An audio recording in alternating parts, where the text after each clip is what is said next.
Cuando mis padres me repudiaron a los 13 años, mi tío rico me acogió. 15 años después, mamá llegó a la lectura de su testamento esperando millones. Hasta que le cerré la boca. El abogado llegó horrorizado. Mi nombre es Isabela Morales. Tengo 28 años y hace 15 años, mis propios padres me echaron de casa cuando solo tenía 13. La semana pasada, aparecieron en la lectura del testamento de mi tío Héctor, el hombre que me crió durante los últimos 15 años, con sonrisas seguras y un abogado privado, absolutamente convencidos de que saldrían de allí con millones. Pero cuando la abogada Margarita Morrison abrió el sobresellado y comenzó a leer, esas sonrisas se desvanecieron. Y cuando llegó a la cláusula 7, mi madre, la mujer que una vez declaró que yo ya no era su hija, se puso de pie de un salto, con el rostro pálido como el papel, la boca abierta de incredulidad. Para entender por qué mi madre reaccionó de esa manera, necesito llevarte de vuelta al verano de 2010, cuando yo era una niña de 13 años que creía ser la causa de todos los problemas en su familia. Creciendo en una casa modesta en el sureste de Portland, aprendí desde temprano que el amor en nuestra familia no se distribuía por igual. Mi padre, Ricardo Morales, trabajaba como mecánico de coches en un taller del centro. Era un hombre de pocas palabras, y la mayoría de esas palabras estaban de acuerdo con lo que dijera mi madre. Mi madre, Sandra, trabajaba en la caja de un supermercado y dirigía nuestro hogar con la precisión de alguien que siempre sabía exactamente quién merecía qué. Mi hermana Tatiana era 2 años mayor que yo. Tenía el cabello rubio dorado de mamá, los ojos azules brillantes de mamá, la risa fácil de mamá. Todo el mundo lo decía. Tatiana se parece a ti a su edad, Sandra. Y mamá sonreía radiante. Yo me parecía a nuestra difunta abuela, la madre de papá. Cabello castaño, ojos marrones, un carácter tranquilo. Mamá nunca dijo que fuera algo malo. Simplemente, nunca decía mucho sobre mí. Las diferencias se notaban en todas partes. Para el 15º cumpleaños de Tatiana, mamá organizó una fiesta con 15 invitados. Un pastel de 3 pisos de la pastelería de Hawthorne y el alquiler de una máquina de karaoke. Para mi 13º cumpleaños, 3 meses después, éramos los 4 alrededor de la mesa de la cocina con un pastel rebajado de la tienda donde trabajaba mamá. El glaseado decía feliz cumpleaños sin nombre, un sobrante genérico del pedido cancelado de otra persona. No me di cuenta de lo que estaba pasando hasta los 12 años. Fue entonces cuando descubrí que Tatiana tenía una cuenta de ahorros para la universidad que se había abierto. Cuando tenía 5 años. 8 años de depósitos, miles de dólares. Le pregunté a mamá por qué yo no tenía una. Me miró como si la pregunta la sorprendiera. Tatiana necesita dinero para la universidad, dijo. Tú ya te las arreglarás. Eres buena adaptándote. Esa fue la primera vez que entendí mi lugar en esta familia. Yo era la hija de repuesto, mantenida cerca, pero nunca realmente deseada. El verano de 2010 lo cambió todo. En abril de ese año, solicité la beca de verano de Ciencias y Tecnología, STEM, de Oregón en la Universidad Estatal de Oregón. Era un programa residencial de 6 semanas para estudiantes que mostraban una promesa excepcional en ciencias y matemáticas.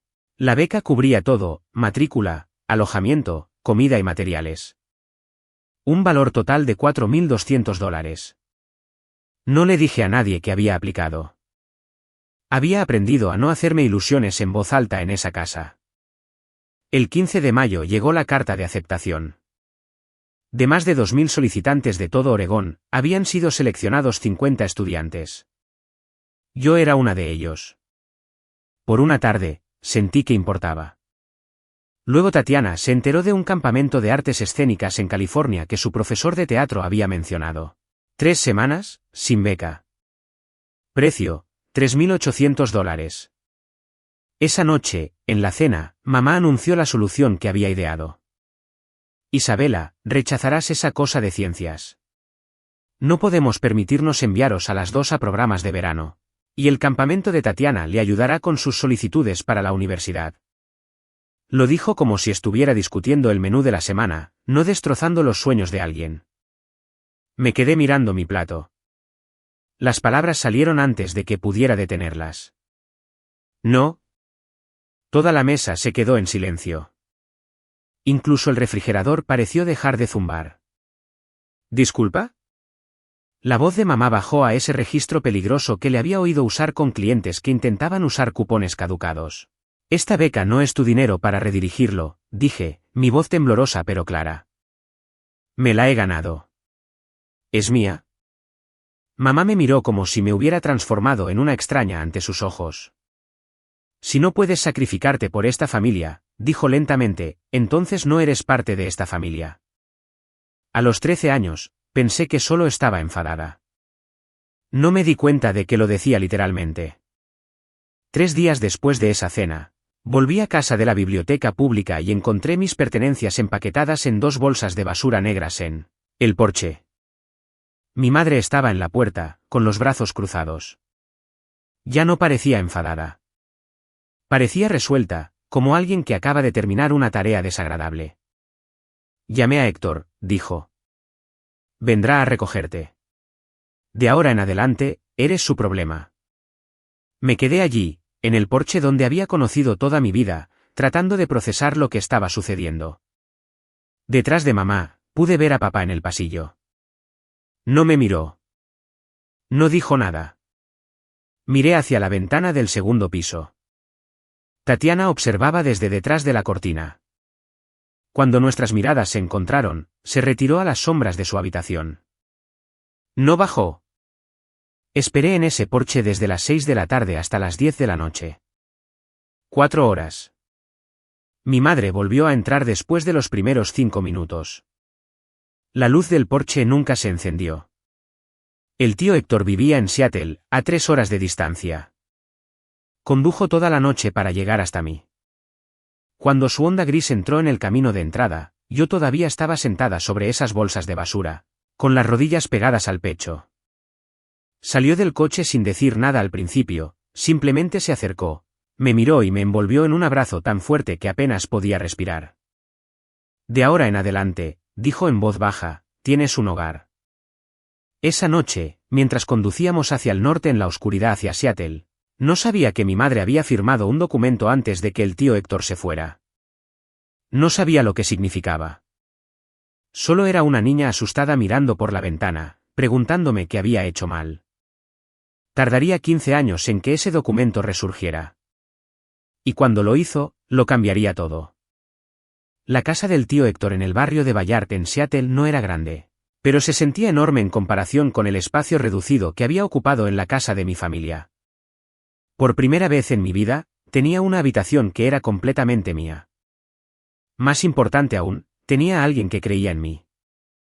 El tío Héctor había construido Morales Property Holdings desde cero, una empresa de bienes raíces comerciales que había comenzado con un único y pequeño edificio de oficinas que compró después de trabajar turnos dobles durante 6 años. Para 2010, poseía 8 propiedades en el área metropolitana de Seattle. Nunca se casó, nunca tuvo hijos. Cuando llegué a su puerta con nada más que 2 bolsas de basura, no solo me acogió, invirtió en mí. Durante los siguientes 4 años, me dediqué por completo a mis estudios. Me gradué de Bayard en 2014 como la mejor de mi clase, presidenta del club de matemáticas con un promedio de 4.0. La Universidad de Washington me ofreció admisión con una beca parcial para su escuela de negocios Foster. Para 2018, tenía mi licenciatura en finanzas, graduándome summa cum laude con un promedio de 3.94. El tío Héctor me había dado oportunidades de prácticas en Morales Property Holdings.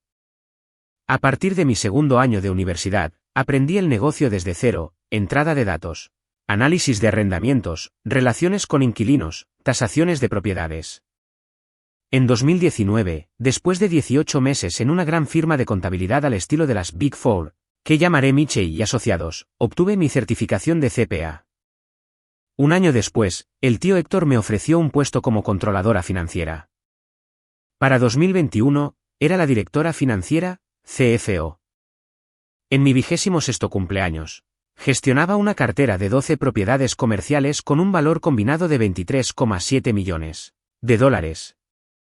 El tío Héctor me envió un correo electrónico ese día. Todavía lo tengo guardado. El asunto decía, para mi hija. El mensaje era simple, no necesitas demostrarle nada a la gente que te abandonó, Pero si necesitas demostrarte a ti misma que eres digna. Lo has hecho. Feliz cumpleaños, Isabela. En 15 años, mi familia biológica se puso en contacto exactamente 3 veces. La primera fue en 2012. Mi madre llamó al teléfono del tío Héctor, no al mío, para pedir $5.000. Papá había perdido su trabajo en el taller. Los tiempos eran difíciles. Seguramente Héctor podría ayudar a su propio hermano. El tío Héctor se negó. Me contó la llamada después, con la mandíbula apretada. No han preguntado por ti ni una sola vez, dijo.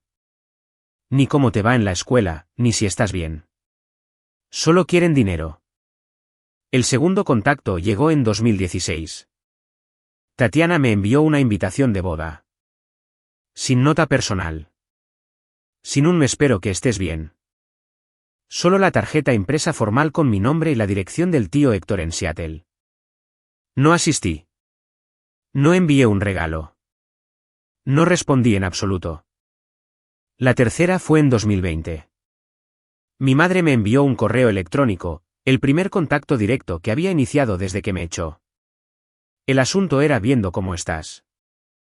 El mensaje mencionaba que había visto un artículo en el Seattle Business Journal sobre la expansión de Morales Property Holdings en el mercado del Eastside.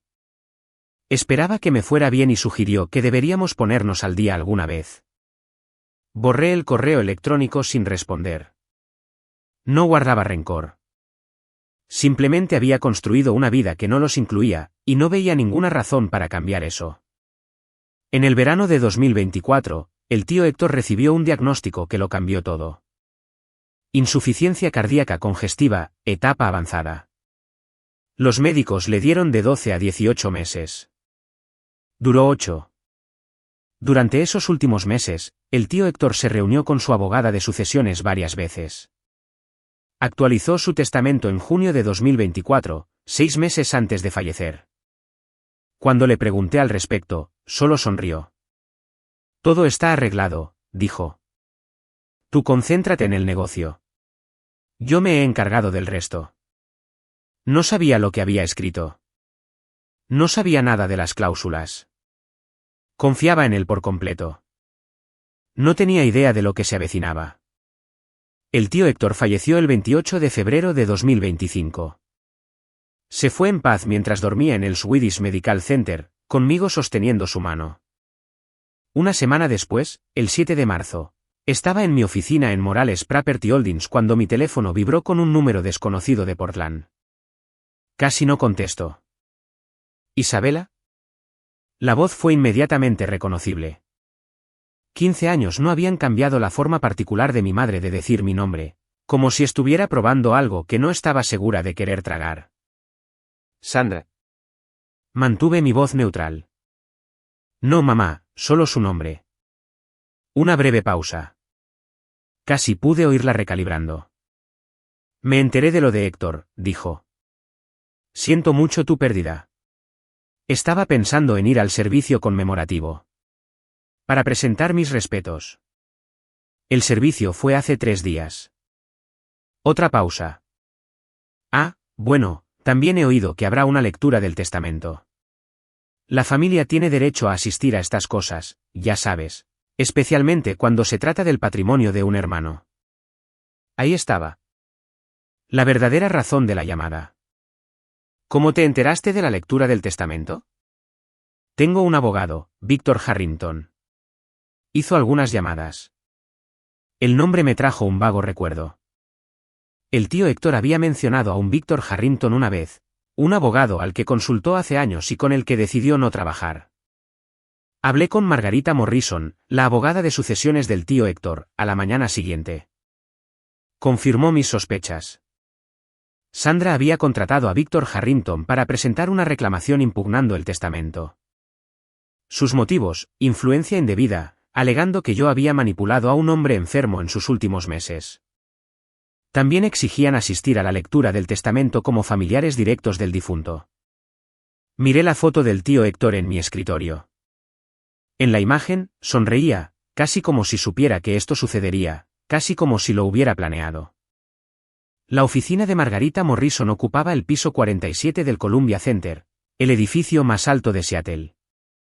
A través de las ventanas del suelo al techo, se podía ver hasta el monte Rainier en un día despejado. El 10 de marzo no estaba despejado. La lluvia surcaba los cristales mientras Margarita exponía la situación. Víctor Harrington presentó una impugnación formal al testamento en nombre de Ricardo y Sandra Morales, dijo, deslizando un documento sobre su escritorio. La demanda alega influencia indebida. Argumentan que aislaste a Héctor de su familia durante su enfermedad y lo presionaste para que cambiara su plan de sucesión. Leí el documento, mi estómago se contraía con cada párrafo. Exigen el 50% del patrimonio, continuó Margarita. Su teoría legal es que, como único hermano sobreviviente de Héctor, Ricardo debería tener derecho a heredar según las reglas de sucesión intestada, o como mínimo, recibir una parte significativa que refleje los lazos naturales de hermandad. ¿Lazos naturales?, repetí. Ricardo y Héctor no se habían hablado en 8 años antes de que yo viniera a vivir con el tío Héctor. ¿Sabías eso? Margarita asintió. Estoy al tanto. Héctor me contó toda la historia. Pero eso no es lo que me preocupa de esta impugnación. Sacó otra página de su carpeta. No necesitan ganar este caso. Si esto llega a un litigio, el patrimonio podría congelarse durante 12 a 18 meses durante la investigación y el juicio. Mientras tanto, las propiedades necesitan gestión. Los inquilinos necesitan atención. Las facturas deben pagarse. Una batalla legal prolongada podría costar cientos de miles en honorarios legales y potencialmente devaluar toda la cartera. Así que apuestan a que les pagaré para que se vayan. Esa es la estrategia, asintió Margarita.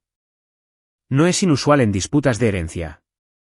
Miré el documento de impugnación. En la sección que describía nuestra historia familiar, Sandra había escrito que yo había abandonado a mi familia y explotado la soledad de Héctor. La mujer que me echó a la calle afirmaba que yo la había abandonado a ella.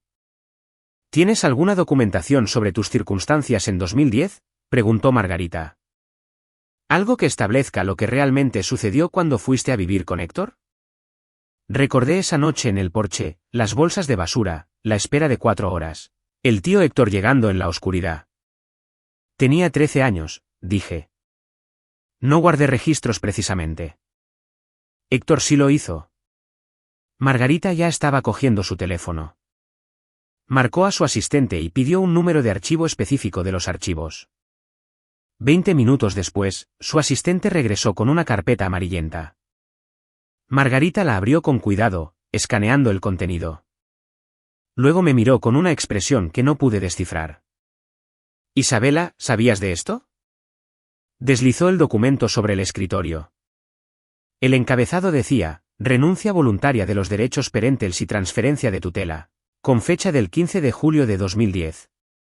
El documento establecía que Ricardo Jaime Morales y Sandra Elena Morales, en pleno uso de sus facultades mentales, renunciaban voluntariamente a todos los derechos y responsabilidades parentales sobre su hija menor, Isabela Marie Morales. Y transferían la tutela legal completa a Héctor Raymond Morales. En la parte inferior había 4 firmas, la de mi madre, la de mi padre, la del tío Héctor y la de un notario público del condado de King, Washington. Número de archivo 2010 GH 5847. No solo te echaron, dijo Margarita en voz baja. Legalmente te cedieron. Renunciaron a sus derechos parentales. En lo que respecta a la ley, Sandra y Ricardo Morales dejaron de ser tus padres en el momento en que firmaron este documento. Me temblaban las manos. Tenía 13 años, sentada en un porche en la oscuridad. No tenía idea de que mi madre había estado firmando papeles dentro de la casa. ¿Qué significa esto para su reclamación? La expresión de Margarita cambió. Significa que Ricardo no tiene legitimidad para reclamar una herencia a través de una relación familiar. Legalmente, él no es tu padre. Él mismo cortó esa conexión por escrito, con testigos, hace 15 años. Margarita me ofreció 2 caminos a seguir. Opción 1, negociamos, dijo. Me pongo en contacto con Harrington. Le explico que su posición legal es más débil de lo que creen y ofrezco un acuerdo. Entre 500.000 y $1.000.000 a cambio de que retiren su impugnación y firmen una renuncia a futuras reclamaciones. Es más rápido, más limpio y evita un espectáculo público. ¿Y la opción 2? Procedemos con la lectura del testamento según lo programado. Han exigido asistir como miembros de la familia. Les dejamos. Luego presentamos las pruebas, el documento de transferencia de tutela, la historia completa, todo lo que Héctor quería que se revelara en caso de una impugnación.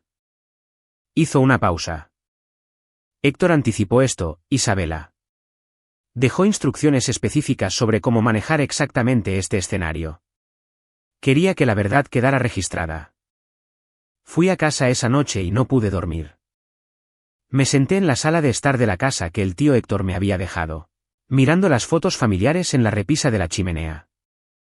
Había fotos mías en cada etapa, graduación de la secundaria, graduación universitaria, el día que obtuve mi licencia de CPA, mi primer día como CFO. En cada foto, el tío Héctor sonreía a mi lado. No había fotos de Ricardo o Sandra. ¿Ni una? Pensé en las palabras del tío Héctor de ese correo electrónico de hace años. No les debes nada, pero te debes a ti misma la verdad.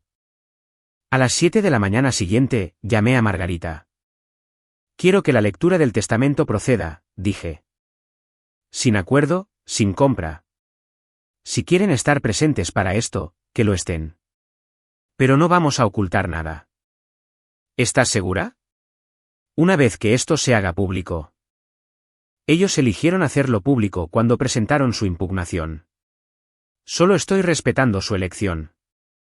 La lectura del testamento estaba programada para el viernes 14 de marzo de 2025, a las 2 de la tarde, en la sala de conferencias de Morrison y Asociados. Faltaban 5 días. Los días siguientes fueron un torbellino de preparativos. Mi mejor amiga, Elena Torres, nos conocimos cuando se unió a Morales Property Holdings como directora de recursos humanos 3 años antes. Me ayudó a organizar la documentación. Era la única persona, además de Margarita, que conocía toda la historia de mi infancia. 47 correos electrónicos, dijo Elena, levantando la vista de su portátil en mi oficina el miércoles por la noche. 47 correos de Héctor a ti a lo largo de 10 años. Documentando su relación contigo y sus razones para distanciarse de Ricardo. Los correos pintaban un cuadro claro. En 2002, Ricardo le había pedido prestados $80.000 a Héctor con la promesa de devolverlos en 5 años. Habían pasado 23 años y no se había devuelto ni un solo dólar. Esa promesa rota había fracturado su relación. Mi llegada en 2010 no tuvo nada que ver con su distanciamiento, ya llevaba 8 años gestándose. Elena también sacó los informes financieros de mis 3 años como CFO. Bajo mi liderazgo, la cartera de Morales Property Holdings había crecido de 17,7 millones a 23,7 millones, un aumento del 34% en valor. Las tasas de ocupación promediaban el 96%. Las puntuaciones de satisfacción de los inquilinos eran las más altas en la historia de la empresa. El jueves por la noche, me reuní con la doctora Laura Hernández, la terapeuta que había estado viendo desde mis 20s. Recuerda por qué estás haciendo esto, dijo. No buscas venganza. Estás cerrando un capítulo.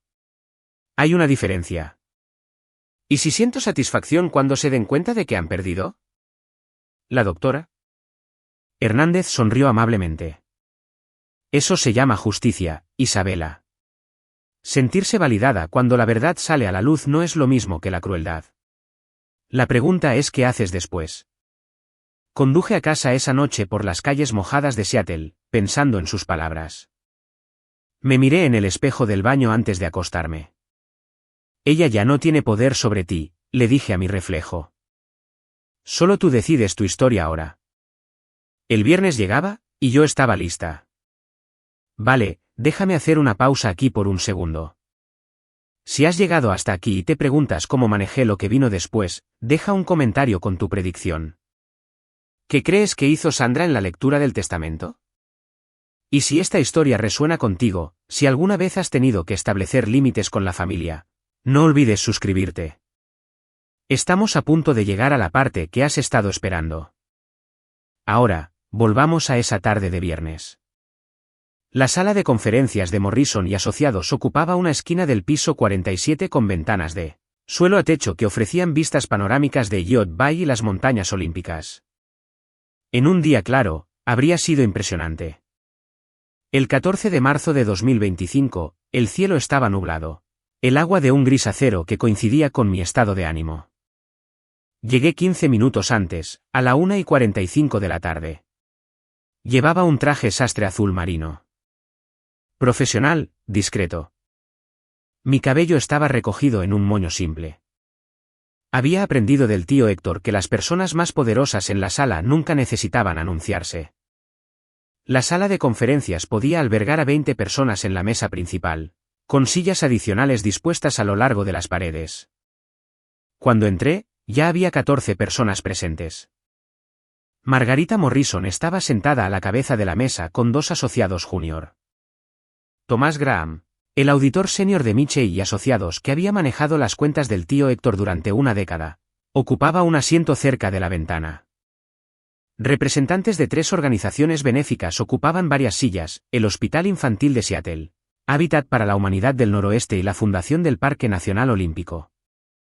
El tío Héctor había sido un donante significativo para las 3 durante más de 20 años. 5 miembros del personal directivo de Morales Property Holdings estaban sentados juntos cerca de la puerta. Habían trabajado con el tío Héctor durante años y me conocían desde mis días de becaria. Margarita me miró y señaló un asiento en el centro de la mesa, directamente frente a donde ella leería el testamento. Tomé mi lugar, colocando la carpeta de documentos que Elena había preparado frente a mí. A través de la pared de cristal de la sala de conferencias, podía ver el vestíbulo del ascensor. A las 2:03 de la tarde, las puertas del ascensor se abrieron. Mi madre salió primero. Incluso desde el otro lado, pude ver que se había vestido para la ocasión. Vestido negro, collar de perlas, maquillaje completo.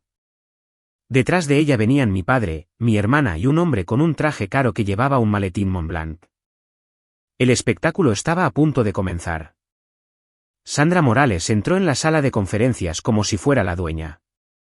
Esa siempre fue su manera, proyectando una confianza que no se había ganado, reclamando un espacio que no se le había dado. Llevaba un vestido negro que parecía nuevo, y su collar de perlas captaba las luces del techo mientras examinaba la sala con una expresión practicada de duelo digno. Detrás de ella, mi padre, Ricardo, entró arrastrando los pies, con un traje gris que ya no le quedaba del todo bien. Había ganado peso en los años que no lo había visto. Sus ojos se encontraron con los míos brevemente, y luego se apartaron. Siempre había sido bueno para mirar hacia otro lado. Tatiana lo seguía con un vestido rosa pastel. Una elección extraña para una lectura de testamento, como si se hubiera confundido de evento. A sus 30 años, parecía cansada de una manera que no tenía nada que ver con el vuelo temprano desde Portland. Su abogado, Víctor Harrington, cerraba la comitiva. Era alto, de pelo plateado, con el tipo de confianza pulida que proviene de décadas de litigios de alto riesgo. Su maletín Montblanc probablemente costaba más que mi primer salario mensual en Mitchell y Asociados. La mirada de Sandra recorrió la sala hasta que se posó en mí. Ah, dijo, su voz resonando de esa manera que había perfeccionado. Ya estás aquí. No me levanté. Sandra. La única palabra, su nombre, no mamá, la hizo detenerse en seco. Algo parpadeó en su rostro. Luego se recuperó. Esperaba que pudiéramos hablar en privado antes de que esto comience. Los asuntos familiares deben ser manejados por la familia. El procedimiento comienza en 2 minutos, dije. Estoy segura de que lo que tengas que decir puede esperar. Margarita Morrison se levantó de su asiento. Señora Morales, señor Morales, señorita Morales, señor Harrington. Hay asientos dispuestos para las partes asistentes a lo largo de la pared. La mesa principal está reservada para los beneficiarios y representantes del patrimonio. La mandíbula de Sandra se tensó visiblemente. Había esperado un asiento en el centro de todo. En cambio, la estaban dirigiendo a los márgenes. Ni siquiera estaba en la mesa. Sandra no tomó su asiento en silencio. En su lugar, se desvió pasando por los representantes del Hospital Infantil de Seattle, deteniéndose para presentarse con una expresión de practicada tristeza. «Soy Sandra Morales», dijo lo suficientemente alto como para que la mayor parte de la sala la oyera. La cuñada de Héctor. Fuimos muy cercanos durante muchos años, antes de este desafortunado distanciamiento. Miró significativamente en mi dirección. La representante del hospital, una mujer de unos 50 años llamada doctora Patricia Vargas, asintió cortésmente, pero no dijo nada. Sandra continuó sin inmutarse. Es tan trágico como algunas personas entran en una familia y crean división. Héctor era un hombre tan generoso, tan confiado. Quizás demasiado confiado. Mantuve mis ojos en mi carpeta. No respondí. Había aprendido hace mucho tiempo que Sandra se alimentaba de las reacciones. Tatiana, sentándose en una silla contra la pared, añadió su parte. El tío Héctor solía visitarnos en Portland todo el tiempo cuando éramos niñas. No entiendo por qué ella se sienta ahí arriba y nosotros aquí atrás. Víctor Harrington ya estaba tomando notas, su pluma moviéndose sobre un bloc de notas legal, documentando todo, construyendo su caso, buscando cualquier reacción que pudiera tergiversar. No le di nada. Sandra tomó asiento junto a Tatiana, pero no había terminado. Mientras Margarita organizaba sus papeles en la cabecera de la mesa, la voz de Sandra volvió a cortar el silencio de la sala. Un niño que es rechazado por sus padres suele tener una razón. Solo desearía que Héctor hubiera visto a través de ella como lo hicimos nosotros. Una madre siempre sabe. Las palabras quedaron suspendidas en el aire. Varias personas en la sala se movieron incómodas. Tomás Graham, el auditor, miraba a Sandra con abierta incredulidad. La miré de verdad, por primera vez en 15 años. No había cambiado en absoluto. La misma certeza, la misma necesidad de controlar la narrativa, la misma convicción absoluta de que ella era la víctima. Margarita se aclaró la garganta. Son las 2:10. Comenzaremos. Margarita Morrison rompió el sello de un sobre grande con la precisión cuidadosa de alguien que había realizado este ritual cientos de veces. Este es el último testamento y voluntad de Héctor Raimón Morales, comenzó, su voz llevando el peso formal que el momento exigía. Nacido el 4 de julio de 1953, fallecido el 28 de febrero de 2025. Este documento fue ejecutado el 18 de junio de 2024 y representa la expresión final de los deseos del señor Morales con respecto a la disposición de su patrimonio. Sandra se inclinó ligeramente hacia adelante, su collar de perlas captando la luz. Margarita continuó leyendo las secciones preliminares. El artículo 1 confirmaba la identidad y residencia de Héctor. El artículo 2 lo declaraba en pleno uso de sus facultades mentales. Margarita señaló que se había realizado una evaluación psiquiátrica por el Dr. Stephen Park el 10 de junio de 2024, 8 días antes de la firma del testamento. La evaluación confirmó que el señor Morales poseía plena capacidad testamentaria y no estaba bajo ninguna influencia indebida en el momento de la ejecución, leyó Margarita. Vi a Sandra intercambiar una mirada con Víctor Harrington. Habían contado con impugnar el estado mental de Héctor. Esta documentación complicaba su estrategia. El artículo 3 revocaba todos los testamentos y codicilos anteriores.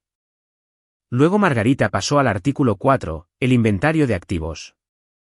En el momento del fallecimiento, el patrimonio del señor Morales incluía lo siguiente: 12 propiedades comerciales ubicadas en los condados de King y Snohomish con un valor tasado combinado de $18,2 millones. Cuentas de inversión que contienen participaciones de capital diversificadas valoradas en aproximadamente $4,1 millones. Efectivo y activos líquidos por un total de $1,4 millones. Oí a Tatiana susurrarle a Sandra, esos son casi 24 millones. Sandra asintió, sus ojos calculando.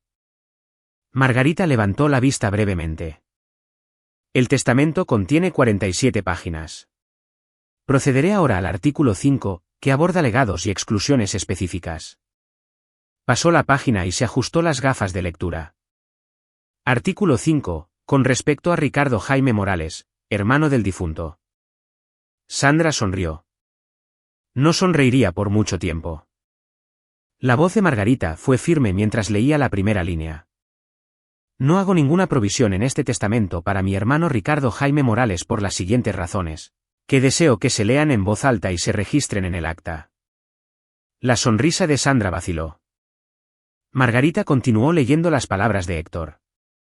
Primero, en marzo de 2002, Ricardo me pidió prestados $80.000 con la promesa por escrito de devolver el monto total en 5 años. Han pasado 23 años. No se ha devuelto ni $1. He conservado el pagaré original como documentación. El rostro de Ricardo se puso pálido. No esperaba esto. Segundo, el 15 de julio de 2010, Ricardo y su esposa Sandra ejecutaron voluntariamente un documento legal renunciando a todos los derechos perentes sobre su hija, Isabela Marí Morales, transfiriéndome la tutela completa.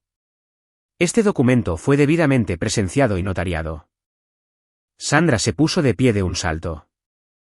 ¿Qué tiene que ver eso con nada? Margarita hizo una pausa, miró a Sandra por encima de sus gafas y continuó leyendo sin reconocer el arrebato. La importancia de este documento es la siguiente: al terminar legalmente su relación parental con Isabela, Ricardo y Sandra cortaron cualquier reclamo que pudieran haber tenido para heredar de mí a través de ella. Isabela es mi heredera legal. Ricardo no es su padre legal. Por lo tanto, Ricardo no tiene ninguna relación familiar con mi heredera designada, y ninguna legitimidad para impugnar este testamento por motivos de conexión familiar. Ricardo también se puso de pie. Esto es ridículo. Soy el hermano de Héctor, su hermano de sangre. Víctor Harrington agarró a Ricardo del brazo, haciéndolo sentar de nuevo, pero incluso el rostro del abogado se había puesto gris. Margarita sacó un documento de su archivo. Para que conste, la renuncia voluntaria de derechos perentes original está archivada en el Tribunal de Familia del Condado de King. Número de expediente 2010 GH 5847. Tengo una copia certificada aquí, que cualquier parte puede examinar. Dejó el documento sobre la mesa. Sandra lo miró como si fuera una granada activa. Sandra no se sentó. Su compostura, esa máscara cuidadosa que había llevado a la sala, se resquebrajó visiblemente. Su voz se elevó, aguda y desesperada. Esto es una locura. Ese papel no significa nada. Todavía somos su familia. La voz de Margarita se mantuvo nivelada. Señora Morales, debo pedirle que tome asiento. Interrumpir la lectura de un testamento es un asunto que el tribunal se toma en serio. Sandra la ignoró. Me señaló directamente. Ella hizo esto. Manipuló a Héctor en contra de su propia familia. Lo envenenó en contra nuestra. ¿La doctora? Patricia Vargas del Hospital Infantil de Seattle parecía incómoda. Los representantes de las organizaciones benéficas no se habían apuntado a un drama familiar.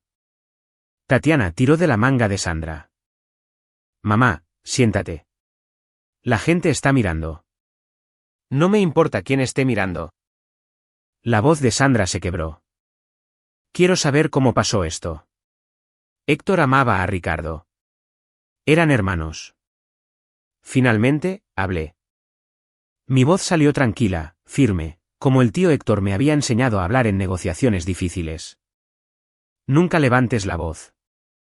Haz que se esfuercen por oírte. Sandra, tomaste una decisión hace 15 años. Pusiste mis pertenencias en bolsas de basura y me dejaste en un porche en la oscuridad. Luego entraste y firmaste un documento cediéndome. Tenía 13 años. La sala estaba en absoluto silencio. Esa fue tu decisión, continué. No la mía, no la del tío Héctor, la tuya. Todo lo que está sucediendo hoy es simplemente la consecuencia de lo que elegiste hacer esa noche. La boca de Sandra se abrió, pero no salieron palabras. La miré fijamente. No te odio, pero tampoco te debo nada. Te aseguraste de eso cuando firmaste ese papel. Víctor Harrington escribía furiosamente en su blog de notas, aunque no podía imaginar qué estrategia pensaba que podría salvar. Margarita se aclaró la garganta. Si podemos continuar. Aún no he leído la cláusula 7. Sandra finalmente se hundió de nuevo en su silla. Pero la cláusula 7 era la que realmente acabaría con sus esperanzas. Margarita pasó a la página 12 del testamento e hizo una pausa. Luego leyó las palabras que lo cambiarían todo. Artículo 7. Designación de beneficiaria única. La sala contuvo la respiración.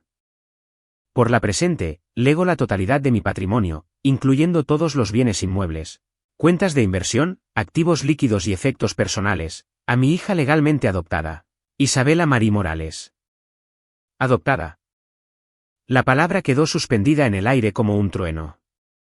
El rostro de Sandra se puso blanco.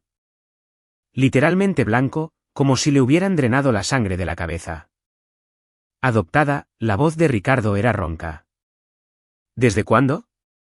Margarita respondió con la misma precisión tranquila que había usado todo el tiempo. El señor Héctor Morales adoptó formalmente a Isabela Marí Morales el 12 de septiembre de 2012, cuando ella tenía 15 años. La adopción fue finalizada en el Tribunal de Familia del Condado de King, número de expediente 2012, AD 3291. Como el señor y la señora Ricardo Morales ya habían renunciado legalmente a sus derechos parentales en 2010, no se requirió ningún consentimiento adicional. Tatiana me miró fijamente. Entonces, ¿ya ni siquiera estás emparentada con nosotros? La miré a los ojos. No legalmente. No desde que mamá y papá me cedieron con su firma. Margarita continuó leyendo. Isabela no es simplemente una beneficiaria. Es mi hija en todos los sentidos que importan, legal, práctico y emocional. Ha trabajado a mi lado durante años, ha demostrado su competencia e integridad, y confío plenamente en ella para continuar el trabajo que comencé. No hay nadie más merecedor de esta herencia, y nadie a quien ame más. Mi visión se nubló. Parpadeé para contener las lágrimas. El tío Héctor nunca me había contado el texto completo de esta cláusula. Lo había mantenido en secreto, esperando este momento, sabiendo que podría llegar. Sandra negaba lentamente con la cabeza, como alguien que intenta despertar de una pesadilla. Esto no puede ser legal, susurró. Víctor, diles que esto no puede ser legal. Víctor Harrington no respondió. Miraba su bloc de notas, con la pluma inmóvil. Sabía que el caso había terminado. Margarita metió la mano en su carpeta y sacó un sobresellado más pequeño que los demás. Hay un último punto, dijo. El señor Morales dejó una carta personal para Isabela con instrucciones de que me ofrezca a leer una parte en voz alta durante este procedimiento si Isabela da su consentimiento. Asentí, sin confiar en mi voz. Margarita abrió el sobre con cuidado y desdobló una única página escrita a mano. La caligrafía familiar del tío Héctor llenaba el papel. La misma escritura que había visto en tarjetas de cumpleaños, correos electrónicos y notas dejadas en mi escritorio durante 15 años. Margarita comenzó a leer. Isabela, si esta carta se está leyendo en voz alta, significa que las cosas sucedieron exactamente como esperaba. Tu familia biológica apareció buscando un dinero que nunca ganaron de un hombre que nunca les importó. Siento que tengas que pasar por esto, pero también sé que eres lo suficientemente fuerte como para manejarlo. Un sonido suave escapó de la garganta de Sandra, casi un gemido. Llegaste a mí como una niña herida, desechada por personas que deberían haberte protegido. Pero no dejaste que eso te definiera. Transformaste tu dolor en determinación, tu soledad en independencia, tu rechazo en resiliencia. Nunca he estado más orgulloso de nadie en toda mi vida. La voz de Margarita se suavizó ligeramente mientras continuaba. Yo no te salvé, Isabela. Te salvaste a ti misma. Yo solo te di un lugar para hacerlo. Todo lo que has logrado, tu educación, tu carrera, tu carácter, te lo has ganado con tu propio esfuerzo. Te dejo mi patrimonio, no porque lo necesites, sino porque lo mereces, y porque sé que lo usarás para ayudar a otros como yo intenté ayudarte a ti. Las lágrimas corrían por mi rostro ahora. No intenté detenerlas. No dejes que te hagan sentir culpable por haberlo sobrevivido. No los dejes entrar de nuevo a menos que tú lo elijas. No les debes nada. Te lo debes todo a ti misma. Te amo, Isabela. Por siempre, tu padre, Héctor. Sandra hizo una última jugada desesperada. Se levantó de nuevo, pero esta vez su voz había cambiado. La ira había desaparecido, reemplazada por algo que pretendía sonar como una maternidad herida. Isabela, cariño, sé que las cosas fueron difíciles cuando eras joven. Cometí errores. Lo admito ahora. Pero todavía somos sangre. Podemos solucionar esto. ¿No podemos al menos hablar de dividir el patrimonio de manera justa? Me sequé los ojos y la miré. Renunciaste al derecho de llamarme, cariño, hace 15 años. Quiero impugnar este testamento, anunció Sandra a la sala. Víctor, diles que tenemos motivos. Influencia indebida. Héctor estaba enfermo. Ella lo aisló. Víctor Harrington finalmente habló, aunque sonaba como un hombre leyendo su propio obituario. Señora Morales, quizás deberíamos discutir nuestras opciones en privado. No, diles que vamos a luchar contra esto. Margarita interrumpió girando su iPad para que lo viera la sala. En la pantalla había un hilo de correos electrónicos. Señor Harrington, quizás le gustaría explicar esto a sus clientes. La sala se quedó en silencio. Margarita leyó en voz alta. Este es un correo electrónico con fecha del 3 de marzo de 2022 de Héctor Morales a Víctor Harrington. El asunto es, terminación de servicios. En el correo, el señor Morales escribe, Víctor, pongo fin a nuestra relación profesional. Tu consejo de que incluya a Ricardo en mi plan de sucesión a pesar de sus años de explotación financiera y su trato hacia Isabela es inaceptable. Contrataré a un nuevo abogado. Levantó la vista hacia Víctor. Usted representó anteriormente a Héctor Morales. Fue despedido porque abogó por los intereses de Ricardo por encima de los deseos de Héctor. Y ahora ha aceptado este caso contra el patrimonio de Héctor sin revelar ese conflicto de intereses a sus clientes actuales. El rostro de Víctor se había puesto del color del cemento viejo. Sandra se giró para mirarlo. Me dijiste que ganaríamos. No tuvo respuesta. Víctor Harrington se levantó bruscamente, recogiendo su maletín Montblanc con manos temblorosas. Necesito revisar estos documentos, dijo, su voz despojada de su pulido anterior. Deberíamos discutir nuestras opciones en privado, señora Morales. ¿Discutir qué? La voz de Sandra volvía a subir. ¿Te vas ahora mismo, en medio de esto? Víctor no respondió. Ya se dirigía hacia la puerta, caminando con el paso rígido de un hombre que sabía que su carrera podría estar implosionando. Víctor, lo llamó Sandra. Víctor. La puerta de la sala de conferencias se cerró tras él con un suave clic. Sandra se quedó paralizada, abandonada por su propio abogado frente a todos a quienes esperaba impresionar. Ricardo no había dicho una palabra en minutos. Estaba sentado, desplomado en su silla, mirando al suelo. Había pasado toda su vida siguiendo el liderazgo de Sandra, y ahora ella los había llevado a ambos al precipicio. Tatiana lloraba en silencio. No podía decir si estaba molesta por el dinero o por la humillación pública. Sandra se volvió hacia mí una vez más. La máscara había desaparecido por completo. Debajo solo había desesperación. Y debajo de eso, algo que podría haber sido el primer atisbo de verdadero arrepentimiento. Isabela, su voz se quebró. Todavía podemos. Quiero decir, todavía somos una familia, ¿no? La sangre es la sangre. Aún podrías. Me levanté de la mesa. Sandra, dejaste de ser mi familia el 15 de julio de 2010. Tú misma firmaste el documento. Yo no tomé esa decisión. La tomaste tú. Recogí mi carpeta y la miré fijamente. No te odio. De hecho, siento lástima por ti. Pero no tienes ningún derecho sobre mí. Ni legalmente, ni emocionalmente, ni de ninguna manera que importe. Me volví hacia Margarita. Margarita asintió. Sandra se sentó pesadamente. No volvió a hablar durante el resto de la lectura. Margarita pasó a la siguiente sección con calma practicada. Artículo 9. Legados benéficos. Los representantes de las 3 organizaciones benéficas se enderezaron en sus asientos. Ordeno que se hagan los siguientes donativos de mi patrimonio, $500.000 al Hospital Infantil de Seattle para ser utilizados en el establecimiento de un fondo de becas para niños de entornos desfavorecidos.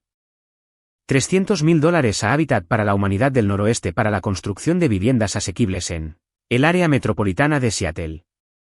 $200.000 a la Fundación del Parque Nacional Olímpico para la preservación de la vida silvestre y programas de educación ambiental. La doctora Patricia Vargas del Hospital Infantil de Seattle asintió solemnemente. Héctor fue uno de nuestros donantes más constantes durante más de 2 décadas. Este donativo ayudará a cientos de familias.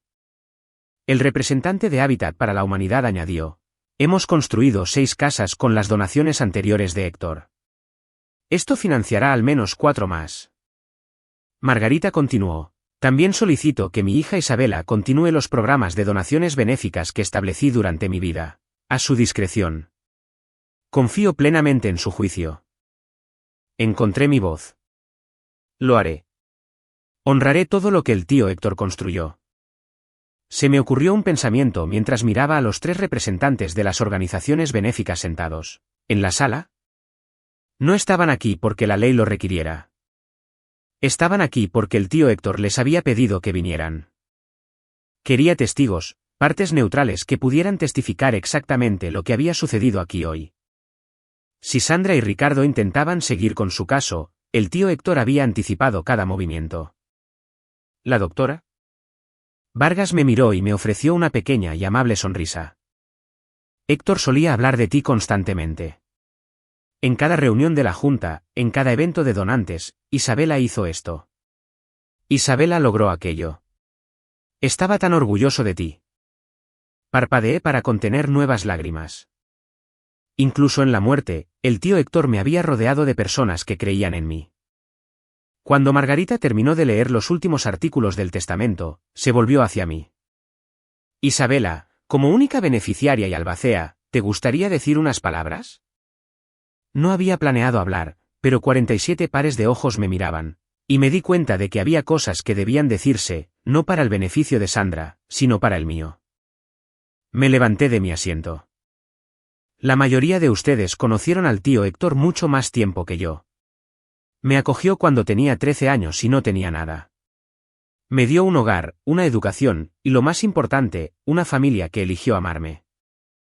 Miré alrededor de la sala a los empleados de Morales Property Holdings que me habían visto crecer de becaria a CFO, a los representantes de las organizaciones benéficas que habían sido testigos de la generosidad del tío Héctor, durante décadas. Con esta herencia, tengo la intención de continuar todo lo que Héctor construyó. Las propiedades se gestionarán con la misma integridad que él estableció. Los compromisos benéficos se mantendrán, y estableceré un nuevo fondo de becas. La beca STEM Morales para niños de situaciones familiares difíciles que necesitan que alguien crea en ellos.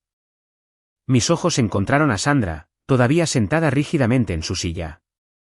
En cuanto a mis parientes biológicos, no guardo rencor. He hecho las paces con lo que pasó. Pero la paz no significa fingir que no sucedió, y no significa abrir puertas que he trabajado duro para cerrar. Tomé aire. Héctor me enseñó que la familia es una elección. Las personas que están ahí para ti cuando todo se desmorona, esas son tu familia. Según esa definición, las personas en esta sala que conocieron a Héctor, que trabajaron con él, que lo respetaron. Ustedes son más mi familia que las personas que comparten mi ADN. Me senté. La sala estuvo en silencio por un largo momento. Luego, Thomas Graham, el auditor, comenzó a aplaudir. Otros lo siguieron. Sandra no se movió. Margarita concluyó formalmente la lectura a las 3:47 de la tarde. El testamento ha sido leído en su totalidad. Se han cumplido todos los requisitos legales. Señora Morales, puede contactar nuestra oficina la próxima semana para comenzar el proceso de transferencia. El patrimonio debería estar completamente liquidado en 14 días hábiles. La gente comenzó a levantarse, las conversaciones susurraban a la vida alrededor de la sala. Sandra se levantó lentamente, como una mujer que había envejecido 10 años en 2 horas. Ricardo ya se arrastraba hacia la puerta, sin mirar a nadie. Tatiana recogió su bolso y siguió a su padre sin decir una palabra. Sandra se quedó. Se volvió para mirarme una última vez. Su maquillaje se había corrido ligeramente alrededor de sus ojos. La mujer segura de sí misma que había entrado en esta sala esperando millones ahora parecía disminuida, más pequeña de alguna manera. Abrió la boca como para decir algo. Vi sus labios formar lo que podría haber sido el comienzo del lo siento, pero luego cerró la boca, se dio la vuelta y se fue. La vi irse. Esta mujer que me había desechado como mercancía dañada, que había firmado papeles para hacerlo legal, que había aparecido 15 años después esperando beneficiarse de su crueldad. Sentí un breve destello de algo, no satisfacción exactamente, no vindicación, algo más complicado. El extraño vacío que llega cuando un capítulo finalmente se cierra. ¿La doctora? Vargas del Hospital Infantil de Seattle se me acercó mientras la sala se despejaba. Héctor hablaba de ti cada vez que nos reuníamos, dijo, estrechándome la mano. Me dijo una vez que acogerte fue la mejor decisión que tomó. Puedo ver por qué. Me puso una tarjeta de visita en la palma de la mano. Cuando estés lista para discutir ese fondo de becas, por favor, llámame directamente. Elena apareció a mi lado, apretándome el brazo. Lo hiciste, dijo en voz baja. Héctor estaría tan orgulloso. Miré la foto del tío Héctor que había traído conmigo. Esperaba que tuviera razón. Necesito tomar un respiro aquí por un segundo. Ese era el momento que había estado temiendo y esperando al mismo tiempo. Si alguna vez has tenido que enfrentarte a alguien que te hirió, alguien que todavía creía que era la víctima, sabes lo agotador que es. ¿Has pasado por algo similar? Dímelo en los comentarios. Y si quieres saber qué pasó después de que esa sala de conferencias se vaciara, quédate conmigo. La historia no ha terminado. Una semana después de la lectura del testamento, Margarita Morrison presentó una queja formal ante el Colegio de Abogados del Estado de Washington. El tema, las violaciones éticas de Víctor Harrington. No se lo pedí. Lo hizo porque era su obligación profesional. Cuando un abogado es testigo de que otro viola las reglas de conducta profesional, se requiere una denuncia. La queja describía 3 violaciones. Primero, conflicto de intereses. Harrington había representado previamente a Héctor Morales y había obtenido información confidencial sobre su planificación patrimonial. Segundo, falta de divulgación. Harrington nunca les dijo a Sandra o Ricardo sobre su relación previa con Héctor. Tercero, tergiversación. Harrington había hecho creer a sus clientes que tenían un caso sólido cuando sabía, o debería haber sabido, que su posición legal estaba fundamentalmente comprometida. Margarita me mantuvo informada durante todo el proceso.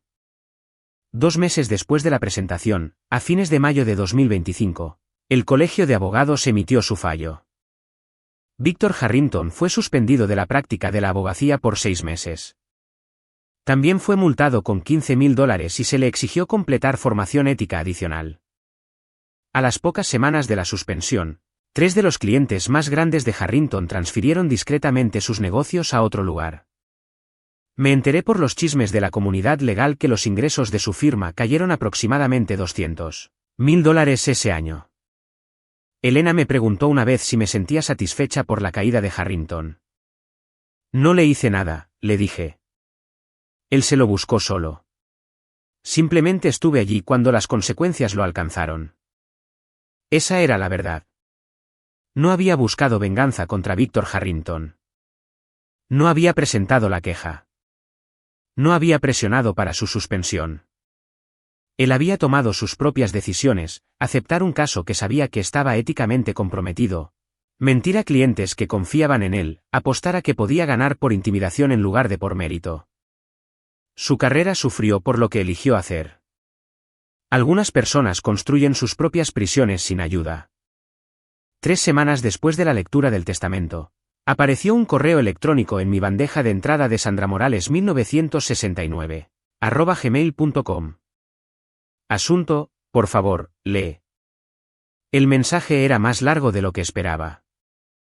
Sandra nunca había sido de comunicación escrita. Prefería las llamadas telefónicas donde podía controlar el tono, interrumpir, redirigir. Isabela, sé que probablemente no leerás esto, pero necesito decir algunas cosas. He estado pensando en lo que pasó en la lectura del testamento. Estaba enfadada y dije cosas que no debería haber dicho. Pero quiero que sepas que ahora entiendo que cometí errores cuando eras joven. Estaba abrumada. Tu padre y yo estábamos luchando económicamente.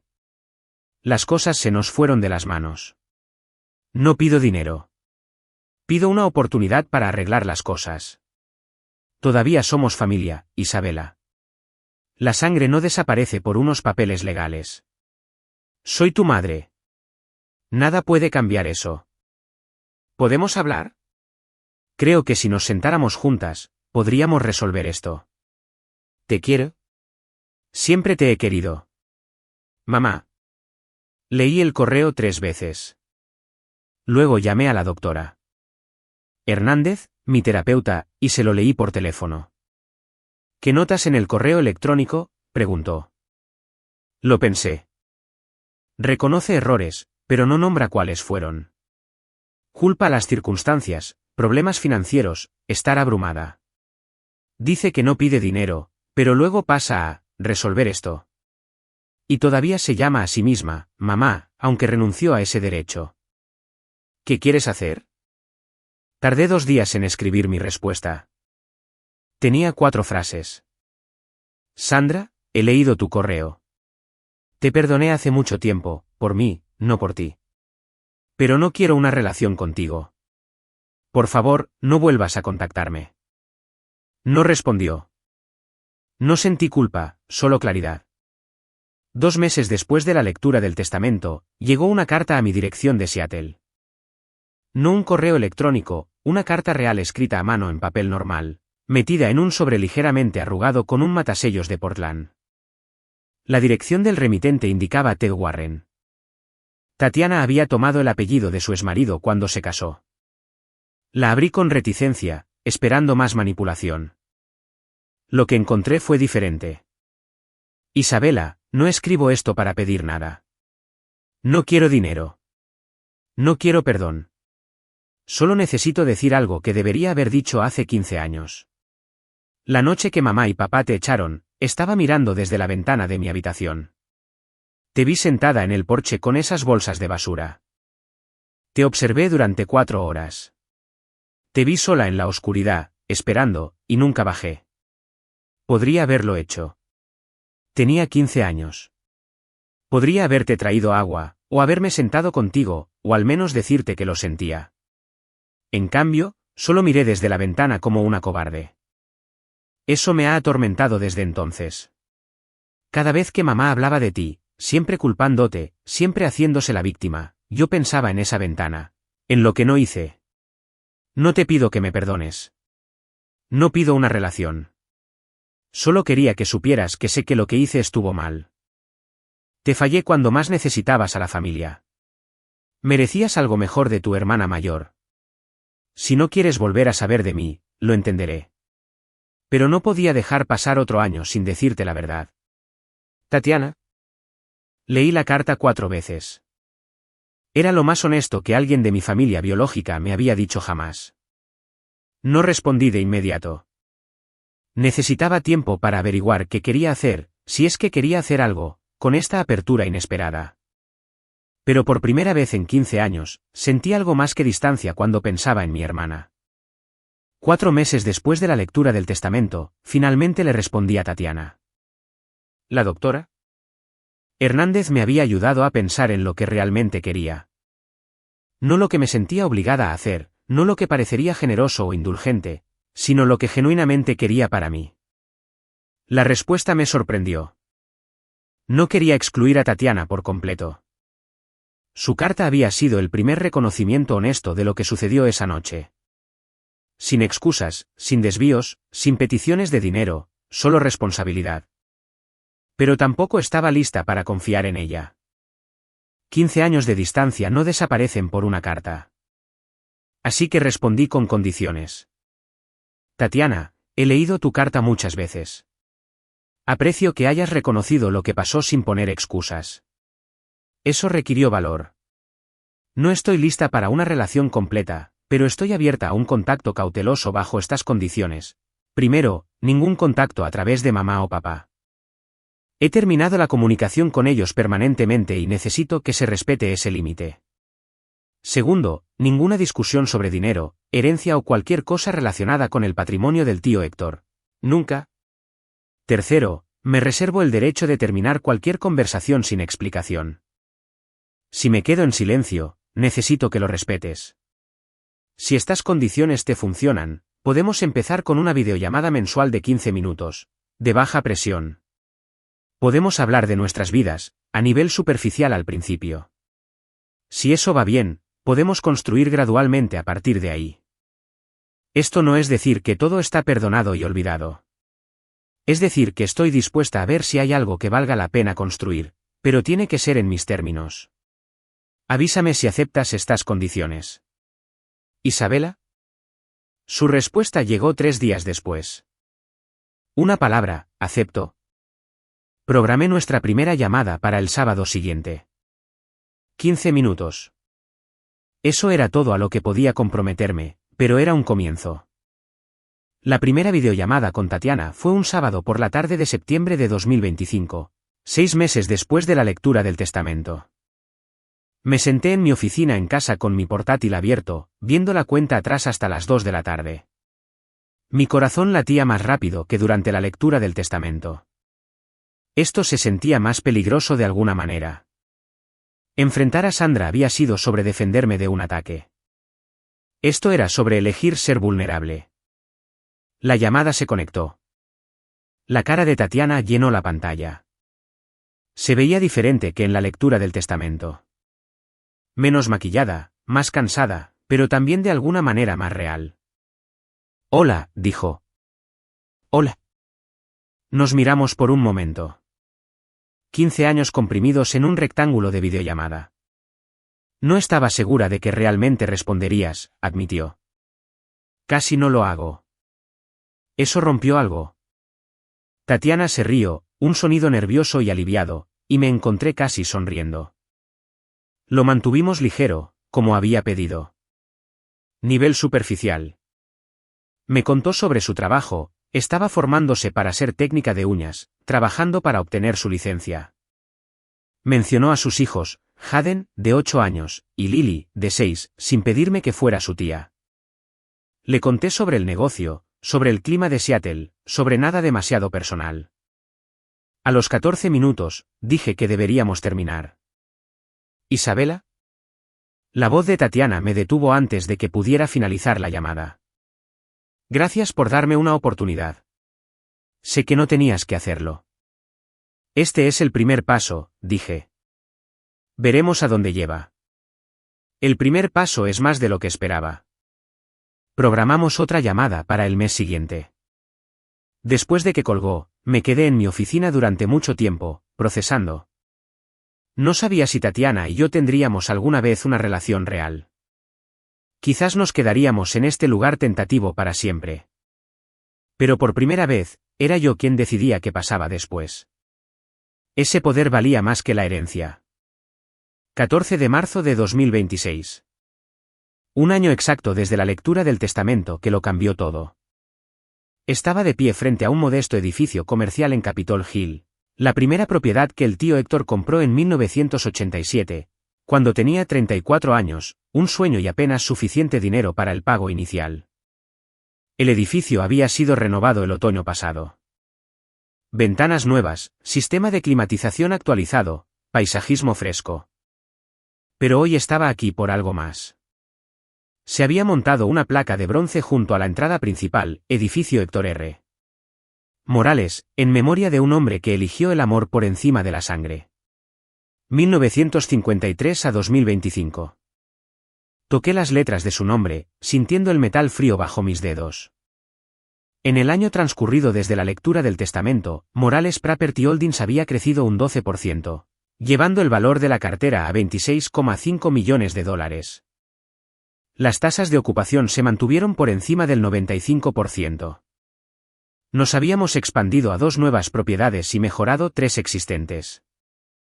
Más importante aún, la beca STEM Morales había otorgado sus primeras ayudas. 5 estudiantes de situaciones familiares difíciles, cada uno recibiendo financiación completa para programas de verano en ciencias y matemáticas. ¿La doctora? Vargas del Hospital Infantil de Seattle había ayudado a seleccionar a los beneficiarios. Tatiana y yo todavía hablábamos una vez al mes. Las conversaciones se habían vuelto un poco más fáciles. Habíamos pasado de 15 minutos a 25.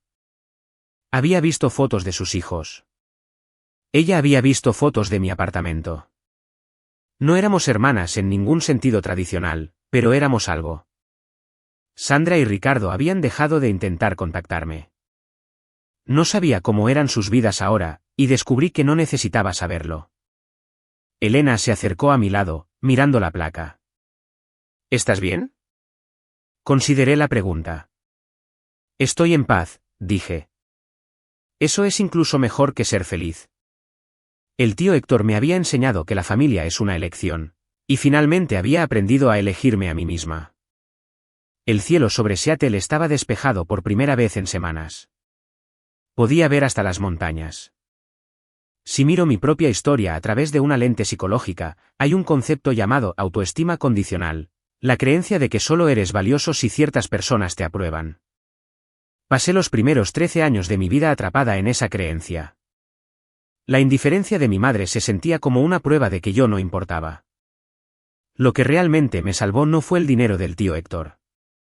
Fue su aceptación incondicional. Me vio por quien era, no por quien debería haber sido. Esto es lo que quiero que te lleves de esta historia: no necesitas el permiso de nadie para conocer tu propio valor. Y tienes todo el derecho a establecer límites, incluso con la familia, incluso con los padres, incluso con la sangre. El perdón es algo que haces por ti mismo. La reconciliación es algo que eliges por ti mismo. Son dos cosas diferentes y nadie puede decidir cuál ofreces tú. Tu historia es tuya para escribirla.